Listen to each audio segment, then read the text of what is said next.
ભુજ તાલુકા પંચાયતમાં પ્રમુખની વરણી કરવામાં આવી। લક્ષ્મીબેન ખેતાણી ભુજ પંચાયતના પ્રમુખ બન્યા છે, જ્યારે રાધાબેન આહિરને ઉપપ્રમુખ પદ સોંપવામાં આવ્યું છે। કુલદીપસિંહ ચૌહાણ કારોબારી ચેરમેન તરીકે પસંદગી પામ્યા છે। ભરત રાઠોડ શાસક પક્ષના નેતા તરીકે પસંદગી પામ્યા છે। મોંઘીબેન રબારીને દંડક તરીકે પસંદ કરવામાં આવ્યા છે।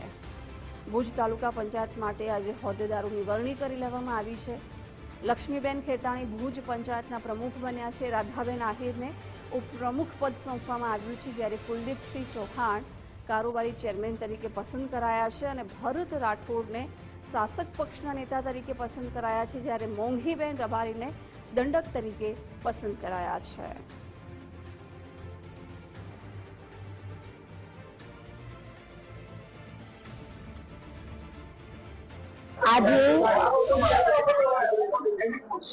आज रोज तारीख 23 भारतीय जनता पार्टी मारी पर खूब मोटो विश्वास मूकी અને મને પ્રમુખ પદ સોંપ્યું છે।